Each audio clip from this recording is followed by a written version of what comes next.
Que Dieu vous bénisse abondamment, mesdames et messieurs, frères et sœurs, chers amis, que Dieu vous bénisse là où vous êtes. J'anticipe déjà pour vous dire, vous souhaiter un bon dimanche. Je suis votre bien-aimé, monsieur Guy Ambangito de Baba Motiga. Et c'est dans le cadre de notre conférence Une heure pour Dieu, la croyance authentique, que nous allons rendre disponible un nouvel enseignement qui s'intitule La conscience. La conscience est la connaissance immédiate, si vous voulez bien, de sa propre activité. Ça veut dire que vous vous rendez responsable d'une erreur, d'une situation, que vous-même vous en êtes l'auteur. Ça veut dire que vous acceptez l'erreur pour vous permettre d'avancer, reconnaître un bienfait. Il y a tellement de choses qu'on peut tromper dans la vie, mais nous savons qu'on ne peut jamais tromper sa propre conscience. C'est la connaissance immédiate de sa propre activité. Pourquoi nous parlons de la conscience? Nous parlons de la conscience en tant que des croyants, afin de comprendre que nous ne pouvons qu'aller de l'avant si nous nous sommes libérés de nous-mêmes, si nous nous rendons libres par rapport à ce que nous faisons, si nous nous rendons libres par rapport à nos projets, si nous nous rendons libres par rapport à nos amis, si nous nous rendons libres par rapport aux autres frères, aux autres sœurs, de notre manière peut-être de faire des choses. Il y a souvent des erreurs dans la vie. Vous pouvez voler quelque chose. Vous volez cela, vous vendez la chose et vous nourrissez votre famille. À ce moment-là, vous vous dites que peut-être pour juger la situation, vous prenez que la fin de l'histoire, nourrir sa famille. Et les vols précédents, ça devient comme si c'était bien. Mais par rapport à votre propre conscience, vous savez que la provenance de cet argent, c'est de l'argent volé. Là, vous ne pouvez pas commettre l'erreur parce qu'on peut tout tromper, mais jamais sa conscience. Voilà pourquoi nous disons toujours souvent, si votre conscience est tranquille en quelque chose que vous pouvez accuser quelqu'un, à quelque chose que vous pouvez condamner quelqu'un, ou soit soi-même, on dit toujours, si votre conscience est tranquille, allez de l'avant. Ça ne sert à rien de crier, ça ne sert à rien de parler peut-être à haute voix, parce que vous n'avez qu'une seule chose à juger, votre propre conscience. Il y a des fois, nous apportons à Dieu ce qui n'est pas à lui. Oh, la parole de Dieu nous dit, à César ce qui est à César, à Dieu ce qui est à Dieu. Dieu est bon, l'Éternel est Dieu. Il est le commencement, il est la fin, il est alpha et l'oméga. Il est l'omniscient, l'omnipotent, l'omniprésent. Même l'océan a toujours besoin d'un fleuve. Même la mer désire aussi d'autres fleuves pour permettre à ce que de créer l'équilibre. Tout ce que nous croyons que c'est peu, avec Dieu c'est beaucoup. Voilà pourquoi nous disons aussi peu plus peu égale beaucoup. Par exemple, par rapport à notre croyance, nous voulons toujours aller de l'avant, mais dans le but de la croyance authentique, pour être propre, pour être sûr, pour croire d'une manière authentique, votre conscience aussi doit être tranquille vis-à-vis à vos projets, vis-à-vis à ce que vous voulez, vis-à-vis à ce que vous désirez plus tard. Parce que Dieu est tout simplement amour. Le thème de notre enseignement est la conscience. Des fois, nous pouvons juger les gens de loin. Nous disons que cette personne est mauvaise. Cette personne, je ne l'aime pas. On peut vous poser la question, qu'est-ce qui vous a fait? À ce moment-là, on vous explique, vous vous rendez compte que vous étiez dans l'erreur. Mais si vous ne laissez pas votre intelligence comprendre que vous étiez dans l'erreur, vous allez vous mettre dans une situation, même pour croire, ça devient compliqué. Un croyant doit être libre de gauche à droite. Un croyant doit être libre de regarder de haut et de regarder aussi en bas. Un croyant doit marcher la tête haute et les épaules comment effacées pour permettre à ce que la volonté de Dieu puisse s'accomplir dans sa vie. La conscience, c'est quelque chose qu'on ne peut jamais tromper. La conscience, c'est quelque chose qu'on ne peut pas corrompre. La conscience a toujours été saine. La conscience est toujours propre parce qu'on ne peut pas tromper. C'est enregistré, on ne peut même pas effacer parce que c'est dans notre intelligence, dans la partie la plus profonde de l'homme, la conscience. La connaissance immédiate de sa propre activité. On peut tout tromper, mais on ne peut jamais tromper sa conscience. Les livres des Proverbes chapitre 28. Bienvenue à la conférence Une heure pour Dieu, la croyance authentique. On peut tout tromper, mais jamais sa propre conscience. On peut tout négocier, mais jamais par rapport à sa propre conscience. On peut tout corrompre, mais jamais par rapport à sa propre conscience. Quand on voit les gens dans la rue, on peut expliquer son histoire, On peut beau dire, beau expliquer comme vous voulez, mais croyez-moi, mesdames et messieurs, c'est notre conscience qui nous permet de relater des choses vraies et de dire des choses vraies par rapport aussi aux autres, à nos amis, à nos frères et sœurs qui nous entourent, de dire toujours des choses qui sont vraies pour permettre aux gens de vivre aussi libres. Que Dieu vous bénisse abondamment. On peut tout corrompre, mais jamais la conscience. On peut tout tromper, mais jamais sa propre conscience. Qu'est-ce qu'est la conscience? C'est la connaissance immédiate de sa propre activité. Que Dieu vous bénisse. Proverbe chapitre 28. Le verset 13. Quand les justes triomphent, c'est une grande gloire. Et quand les méchants se lèvent, chacun se cache. C'est lui qui cache ses transgressions, ses erreurs, ses oublis, la mauvaise voie qu'on peut emprunter dans la vie.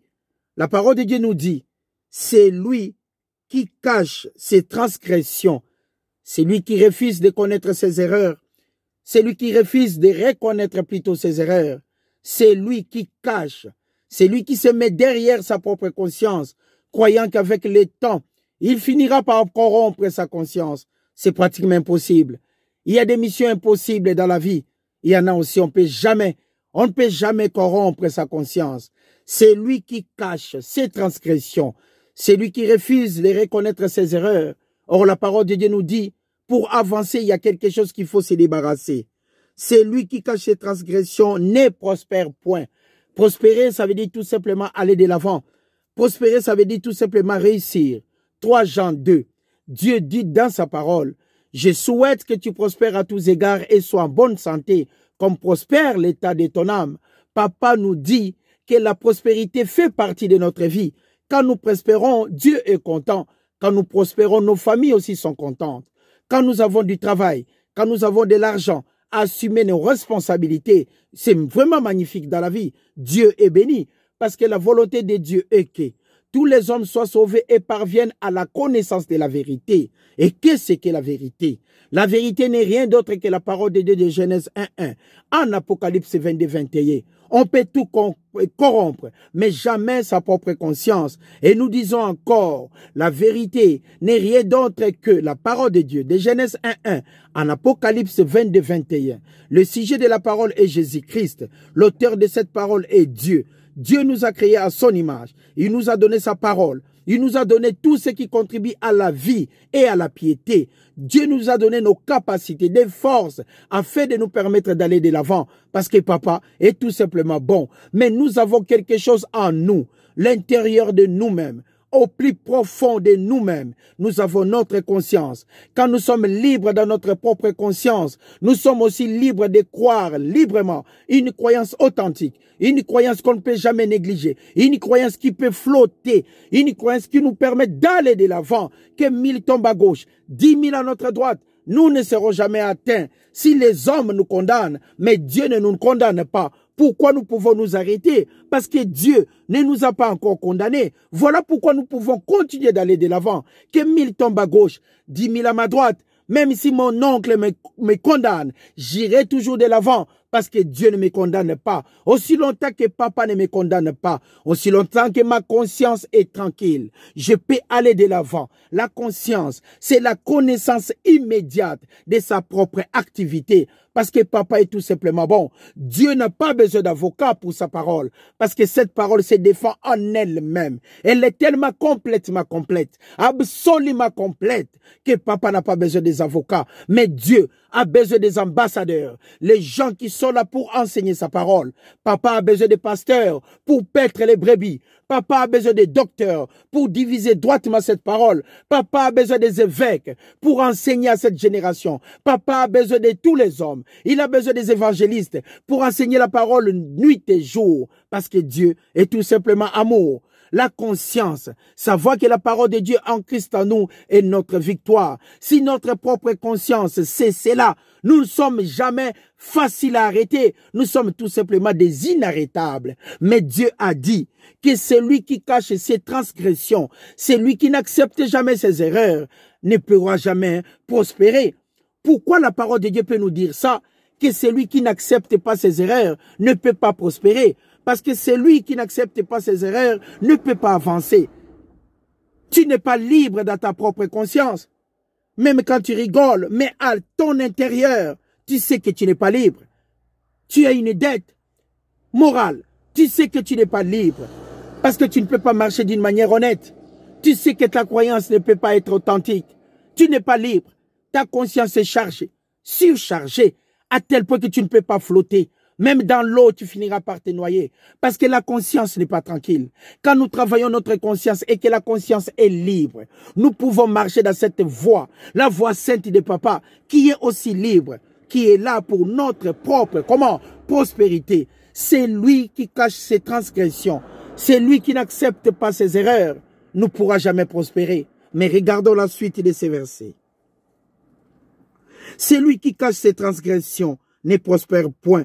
Mais celui qui les avoue, et les délaisse, obtient miséricorde. Obtenir miséricorde n'est rien d'autre que obtenir la faveur de Dieu. Et vous savez, quand Dieu vous fait grâce, quand Dieu vous accompagne, quand Dieu accepte vos projets, quand Dieu est de votre côté, quand vous marchez en symphonie avec Papa, quand vous marchez en accord avec Dieu, que mille tombent à gauche, même si les gens sont contre vous, vous sortirez toujours plus que vainqueur, parce qu'avec Dieu, nous formons la majorité. Si vous êtes en accord avec Dieu, si vous êtes en symphonie avec Papa, c'est comme quand nous chantons, c'est lui qui chante avec une belle voix. Au moment où vous écoutez, vous sentez la symphonie, vous avez un grand plaisir. Vous dites vous-même que la musique est tellement douce. La musique est tellement douce. Quand vous attendez, vous êtes béni. Vous êtes béni. Parce que la musique est tellement douce. La symphonie est tellement en accord. À ce moment-là, vous êtes béni. C'est lui qui est en accord avec Dieu ne pourra jamais échouer. Dieu a dit dans sa parole, c'est lui qui cache ses transgressions. La personne qui n'accepte jamais ses erreurs ne pourra jamais prospérer. Virgule. Mais c'est lui qui les avoue, qui accepte ses erreurs, qui demande pardon, qui accepte ses erreurs, qui sait faire marche arrière, celui-là obtiendra miséricorde de la part de Dieu.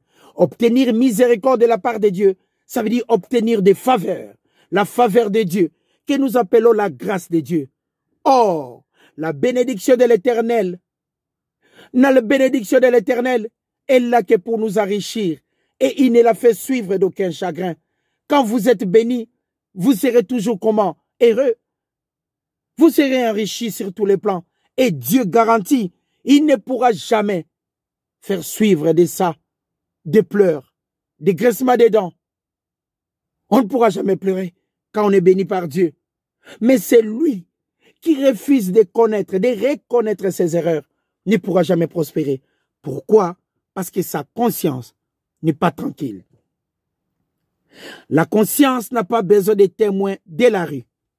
Vous pouvez avoir un problème avec un frère ou une sœur, un oncle, un cousin. Vous expliquez la situation, vous condamnez le cousin en cours de route par les juges de la rue. Croyez-moi, mesdames et messieurs, vous aurez raison. Mais cette raison n'est pas une raison claire, parce que ça ne vient pas de Dieu. Votre propre conscience sait qu'est-ce qu'il y a comme problème. Votre propre conscience sait où est votre erreur. L'adresse exacte, point de vue géographique. Votre conscience peut vous amener jusque-là. Parce que la conscience ne sera jamais tranquille. Malheureusement, vous pouvez tout corrompre, mais sauf votre conscience. Et Dieu vous fait grâce aujourd'hui. C'est lui qui avoue ses transgressions, ses erreurs.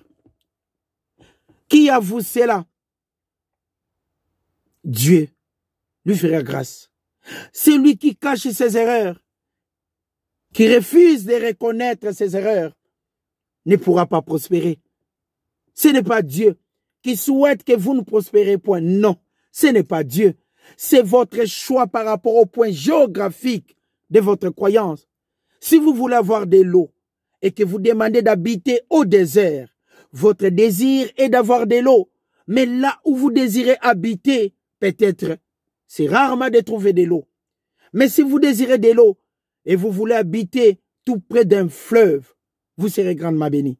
C'est lui qui avoue ses erreurs, marchera, comme on dit toujours, voyagera léger. Mais celui qui refuse de reconnaître ses fautes, ses erreurs, sera toujours encombré. Papa est tout simplement bon. Si vous acceptez vos erreurs, vous allez marcher tout droit vers la ligne droite qui vous conduira à la réussite. Si vous acceptez vos erreurs, c'est comme si vous enlevez la chemise qui pesait pour vous permettre d'aller vite. Et vous jetez la chemise, vous allez voyager en équilibre. C'est lui qui avoue ses transgressions et qui délaisse cela. Dieu lui fera miséricorde parce que papa est tout simplement bon. Jean chapitre 8. La conscience. Je suis votre bien-aimé monsieur Guy Ambangito de Baba Motika. Bienvenue à la conférence Une heure pour Dieu, la croyance authentique. La croyance est le titre de propriété pour lesquels on prie. L'évidence qu'elles sont vôtres avant que ça soit en manifestation. Nous croyons Dieu pour ce que nous n'avons pas. J'ai la main, je ne peux pas demander à Dieu encore la main parce que j'en ai. Nous demandons à Dieu ce que nous n'avons pas. Mais notre conscience doit être tranquille par rapport à nos besoins. Nous demandons à Dieu ce que nous désirons vivement dans nos vies. Mais notre conscience doit être tranquille par rapport à notre demande. On ne demande pas à Dieu ce qu'on a. Nous croyons pour recevoir ce qu'on n'a pas. Parce que nous demandons à Dieu de prendre dans sa boîte à gâteaux. Nous avons le droit de mettre la main. Voilà pourquoi avant de mettre la main, sa conscience doit être tranquille. La conscience est cette connaissance immédiate de sa propre activité. J'étais à gauche. Je reconnais que je viens de gauche. Et je dis aux gens que je viens de gauche. Je deviens libre. Je viens de droite. Je reconnais que je viens de droite. Et je dis aux gens qui me regardent que je viens de droite. C'est eux qui vont m'amener à gauche. Parce que j'ai avoué cette erreur que j'étais à droite. Dieu est tout simplement bon. C'est comme si vous regardez le frère Guy. Et en me regardant, vous pensez que je n'ai pas de péché. Vous êtes dans l'erreur. Parce que ma conscience ne sera pas tranquille. Je peux commettre une erreur. Mais Dieu est tellement bon. Je présente mes excuses à papa. Et je laisse comment cette erreur pour aller de l'avant. J'ai un corps corruptible comme tout le monde. Je n'ai pas encore revêtu l'immortalité. Je n'ai pas encore revêtu l'incorruptibilité. Parce que Jésus-Christ n'est pas encore de retour. Quand Jésus-Christ viendra, nous allons être là dans l'air à sa rencontre. Quand Jésus-Christ viendra, ça sera la gloire de Dieu. Quand Jésus-Christ viendra, on va comprendre qu'on était des avocats de papa. Quand Jésus-Christ viendra, on comprendra qu'on était des pasteurs pour sa parole. Quand Jésus-Christ viendra, on comprendra qu'on était des évangélistes pour Dieu. Nous sommes là en tant que des volontaires et d'enseigner la parole de Dieu. La conférence Une heure pour Dieu. La croyance authentique pour permettre à la parole d'être connue. Que 1000 tombent à gauche, 10 000 à ma droite, je ne serai jamais atteint. Aussi longtemps que je peux logos, aussi longtemps que je peux logos, aussi longtemps que je peux parler, ce pouvoir de parler que Dieu m'a donné me permettra de l'honorer jour et nuit. Parce que la grâce de Dieu est incorruptible. La conscience, on ne peut pas la corrompre. On peut corrompre l'intelligence, mais jamais la conscience. Notre conscience restera toujours en nous. Et nous reconnaissons nos erreurs, nous délaissons nos erreurs. Et nous allons de l'avant parce que Dieu est tout simplement bon. Jean chapitre 8, le verset 1. Bienvenue à la conférence Une heure pour Dieu, la croyance authentique. Le thème de notre enseignement est la conscience. Quand on a la conscience tranquille, on peut aussi croire tranquillement. Tranquillement dans la tranquillité. Jean chapitre 8. Jésus s'est rendu à la montagne des Oliviers. Mais dès le matin, il alla de nouveau dans les temples. Et tout le peuple vint à lui s'étant assis. Il les enseignait. Alors les scribes et les pharisiens amenèrent une femme surprise en adultère. Amenèrent une femme surprise en adultère. C'est comme quand vous attrapez quelqu'un en train de voler, ils sont un groupe. Vous prenez que l'un des voleurs, les autres vous les abandonnez. Et vous présentez au juge que l'un des voleurs et les autres ne sont pas là. Nous voyons déjà que cette section de l'écriture a un problème. Dans cette situation, tout le monde devait se présenter, n'est-ce pas? C'était un groupe de voleurs. Et pourquoi nous voyons qu'une seule personne? Ici, nous voyons les scribes ont amené que la femme adultère. Ils n'ont pas amené son mari. Ils n'ont pas amené l'amant. Ils n'ont pas amené les autres qui les accompagnaient. La femme était condamnée toute seule. Vous vivez dans une situation que vous vivez peut-être en 2 ou à 3, à 4 dans une maison. L'argent est perdu. L'un de vous perdez l'argent. On condamne qu'une seule personne. Ça doit être nécessairement lui. Ça doit être celui-là parce qu'il est un voleur. Vous condamnez. Vous êtes là que pour condamner, mais Dieu ne dit pas ça dans sa parole. Dieu dit nous devons toujours examiner ce que nous disons et ce que nous faisons. Aussi longtemps que notre conscience est tranquille, nous pouvons croire tranquillement pour recevoir quoi que ce soit de Dieu, ni en regardant à gauche, ni en regardant à droite, ni en regardant son cousin, ni en regardant son voisin, ni en regardant ou envier quelqu'un qui a sa voiture, envier quelqu'un qui a un bon travail, être jaloux de lui. Non, on n'a pas besoin. Nous, on a tout simplement besoin que notre conscience reste comment? Tranquille. Et c'est dans le mer calme qu'on peut naviguer d'une manière équilibrée. Même si un navire possède de l'or et des diamants, si la mer n'est pas calme, ça ne sert à rien de naviguer. On reçoit de Dieu que quand on est calme, on croit, on est calme dans la tranquillité qu'on peut recevoir quoi que ce soit de Dieu. Même un aéroport, avant de recevoir un avion, la piste doit être comment? Vide pour permettre de recevoir d'autres avions. Si la piste 2 ou 3 ou 4 s'est occupée, à ce moment-là, on ne peut pas faire descendre l'autre avion. C'est quand c'est libre que l'avion peut descendre et nous allons de l'avant. Quand votre intelligence est libre, votre conscience est libre, aplatie, Dieu vous comblera de toutes sortes de bénédictions. Mais soyez tout d'abord libre, conscience tranquille, tranquillo. Comme disent les Italiens, être tranquille, calme. À ce moment-là, vous allez mener une bonne vie. Vous allez être équilibré de recevoir quoi que ce soit de Dieu. Mais quand vous vous condamnez vous-même, l'autocondamnation par rapport à une réalité, que vous refusez d'accepter votre erreur afin que vous prospérez dans votre vie, vous serez toujours encombré. Mais Dieu ne nous conseille pas comme ça. C'est lui qui avoue ses transgressions et la délaisse. Dieu lui fait comment? Miséricorde. C'est lui qui avoue plutôt ses transgressions et les délaisse. Dieu lui fait comment? Miséricorde. C'est magnifique, n'est-ce pas? Le cœur de Dieu est magnifique, n'est-ce pas? Dieu est le Dieu de pardon. Papa est bon et bon. Il nous a dit l'arme la plus efficace dans sa parole n'est rien d'autre que le silence. Gardez le silence et Dieu, l'Éternel, combattra pour vous. Vous, la première des choses, c'est garder le silence. Et papa combattra pour vous avant que Dieu combat pour vous. Qu'est-ce que vous devez faire? Le silence. À ce moment-là, vous autorisez Dieu de combattre pour vous. Mais si vous continuez à parler, comment voulez-vous que Dieu travaille? Notre conscience est tranquille par rapport à une réalité. La conscience, l'intelligence profonde dans l'homme doit être vide. Si vous savez, vous étiez dans l'erreur, dites seulement pardon. Si vous savez, vous étiez dans l'erreur, dites à votre cousin pardon. Dites à votre oncle de vous en excuser. C'était une erreur de vitesse, ça peut arriver. Ça peut arriver dans la vie. Qui ne commettent pas de fautes dans la vie sur cette terre? Nous tous, on peut commettre des erreurs dans la vie, n'est-ce pas? Mais si nous avouons cela, Dieu nous garantit que nous allons prospérer. Qui accepterait de mourir pauvre aussi longtemps vous donne du cadeau, de la richesse? Mettre la main dans la boîte à gâteau à papa, juste accepter ses erreurs. Jean, chapitre 8, le verset 3. Alors les scribes et les pharisiens amènèrent une femme, toute seule, surprise en adultère, et la plaçant au milieu du peuple pour la condamner. Il dira à Jésus-Christ, Maître, cette femme a été surprise en flagrant délit d'adultère. Cette femme a été surprise, comment? En flagrant délit d'adultère. Il n'y avait pas que cette femme. Et l'homme, où est-il? Cette femme était surprise. Comment on peut dire que cette femme était surprise en adultère toute seule? Et l'homme n'était pas là. La femme devait être condamnée toute seule. Des fois, vous êtes dans un groupe pour insulter ou faire du mal aux gens. Vous croyez que la condamnation sera groupée, mais non. Chacun payera son prix. Chacun payera. C'est tartiné, c'est divisé. C'est magnifique la vie. On commet des erreurs, mais on s'en rend compte que nous-mêmes aussi des responsables de nos erreurs.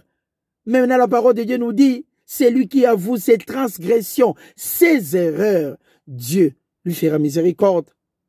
Il pourra prospérer. Là, cette femme se retrouve toute seule au tribunal de la rue. Se retrouve toute seule. Les scribes l'ont condamnée en avance, sans pour autant être jugée. Elle se retrouvait toute seule devant les juges de la terre. Vous savez, quand la société vous condamne, c'est toujours dire, celui-là, c'est un escroc. Celui-là, c'est un voleur. Celui-là, je le connais. Il m'avait pris cela. Il m'avait pris ceci. Ainsi de suite. Sur la terre, Qui pouvait vous défendre? Impossible. Vous êtes condamné à la rue. Les juges de la rue condamnent directement, sans recours. Mais croyez-moi, il y a quelque chose de magnifique toujours dans la terre. Dieu est là. Dieu n'a pas besoin d'avocat. Dieu n'a pas besoin de juges de la rue. Mais Dieu, la conscience. Si votre conscience est tranquille, marchez avec joie jusqu'à la réussite. Marchez avec joie jusqu'à la sortie. Marchez avec joie par rapport à votre croyance. N'hésitez pas pour vos projets, mais que votre conscience soit tranquille pour vous permettre de croire d'une manière authentique. Laissez l'espace vide. Laissez un vide en vous par rapport à votre conscience. Verset 5. Moïse dans la loi nous a dit d'ordonner, nous a ordonné de lapider de telles femmes. Toi donc, Jésus-Christ, le Seigneur des Seigneurs, que dit-il? Il disait cela pour l'éprouver, afin de pouvoir l'accuser. Mais Jésus s'étant baissé, écrivait avec les doigts sur la terre. Nous savons qu'il y a un problème dans la vie. Aujourd'hui, les gens agissent toujours vite. Ah, qu'est-ce que vous voulez? Qu'est-ce que vous voulez? Les gens sont toujours agités. Mais Jésus-Christ, malgré cette situation, il écrivait sur la terre. Il a appliqué seulement la loi d'écoute. Savoir écouter pour bien répondre. C'est comme on nous a appris, quand vous posez une bonne question, vous aurez une bonne réponse. Mais quand vous posez une mauvaise question, sûrement vous aurez une mauvaise réponse. Si on vous dit que celui-là c'est un voleur, et vous venez vous poser la même question, les voleurs qu'on disait c'est lui, ce n'est pas bien. Vous vous condamnez sans avoir de preuves. Vous condamnez sans avoir de preuves. Mais la conscience de cet homme-là, c'est de quoi il s'agit. Même la conscience de ceux qui l'accusent, c'est aussi de quoi il s'agit. Si une personne accuse l'autre, vous savez qu'il y a deux forces antagonistes. Sûrement, il peut y avoir quelque chose peut-être commun. Il peut y avoir de l'équilibre dans cette situation. Mais pour comprendre cela, vous devez usager la patience. Jésus-Christ écoutait, mais il écrivait encore sur la terre. S'étant baissé, écrivait sur les doigts sur la terre. Comme il continuait à l'interroger, comme ces gens-là ne s'arrêtaient pas, il se releva et leur dit que c'est lui. Jésus maintenant se releva en face des gens qui condamnaient la dame, en face des gens qui condamnaient cette femme d'adultère, les gens qui le condamnaient. Ils étaient là debout. Quand on nous condamne sur cette terre, on ne nous permet même pas d'aller de l'avant. Vous vous présentez quelque part, on vous dit vous êtes voleur. Vous n'avez le droit de rien prendre. Vous présentez chez un ami, je peux dormir. Ah non, non, vous êtes voleur. Vous êtes là dans la rue, condamné comme ça sans procès. Mais Dieu est bon. Il est là pour amener la justice. C'est vrai, les mensonges montent tellement vite que la vérité vient toujours calmement dans cet ascenseur. Mais ça viendra toujours un jour. 1000 jours, c'est comme un jour chez papa. La boîte à gâteaux de papa existe. Dans chaque problème, demandons à Dieu la solution. Sur la terre, on n'a pas de réponse. Mais chez Dieu, on aura toujours la réponse. La question de la terre est toujours pour condamner, mais la réponse de Dieu est là comme étant notre délivrance. La délivrance de Dieu est l'incomparable. La délivrance de papa de Moïse. La délivrance de Dieu d'Abraham. La délivrance de Dieu, le Père de notre Seigneur et Sauveur, Jésus-Christ. Quand Galilée disait que la terre tournait aussi autour d'elle-même, quand il disait cela, peut-être les gens ne croyaient pas. Quand on disait cela, il y avait plusieurs mouvements. Les gens ne croyaient pas Galilée. Mais à la fin, il avait raison dans ce qu'il disait. Mais tout le monde les condamnait. Quand Rudolf Diesel, a fabriqué les moteurs en diesel, personne ne les croyait. Personne ne voulait investir dans son projet parce que les autres l'accusaient. Mais le seul juge était peut-être Dieu. Mais à la fin, il a gagné. Ma voiture est en diesel. Rudolf Diesel, il a travaillé. Personne ne l'a écouté. Mais à la fin, il a eu raison. Quand vous avez un projet, quand vous avez un problème, l'interdit c'est de se retirer. Il est strictement interdit de se retirer dans la vie. Vous devez combattre. Vous devez aller de l'avant pour agir. Parce que Dieu est tout simplement bon. Papa est vraiment magnifique. Nous continuons. Que celui de vous qui est sans péché, la question de Jésus-Christ, que celui de vous qui est sans péché, jette le premier la pierre contre elle. Et s'étend de nouveau comment? Baissé. Il écrivait sur la terre. Quand ils attendirent cela, accusés par leur propre conscience, ils s'y retirèrent un à un, depuis les plus âgés jusqu'au dernier. Jésus resta seul avec la femme qui était au milieu. Alors Satan relevé. Il ne voyant plus que la femme, Jésus lui dit, où sont ceux qui t'ont condamné? Mais regardons cela. Que celui de vous qui est sans péché jette le premier la pierre contre elle, et c'est à nouveau baissé. Il écrivait sur la terre. Quand ils attendirent cela, accusés par leur propre conscience, ils se retirèrent, un à un, depuis le plus petit jusqu'au plus grand, ou soit depuis le plus grand jusqu'au plus petit. Dieu est vraiment bon. Papa est tellement magnifique. On peut tout corrompre, mais jamais sa propre conscience. Dieu finira toujours par nous délivrer. Même en prison, si vous n'avez pas encore réussi à voir la vérité, patientez, parce que Dieu est vraiment bon. Je vous souhaite un bon week-end, un bon dimanche. Les thèmes de notre enseignement qu'on a partagé ensemble étaient quoi?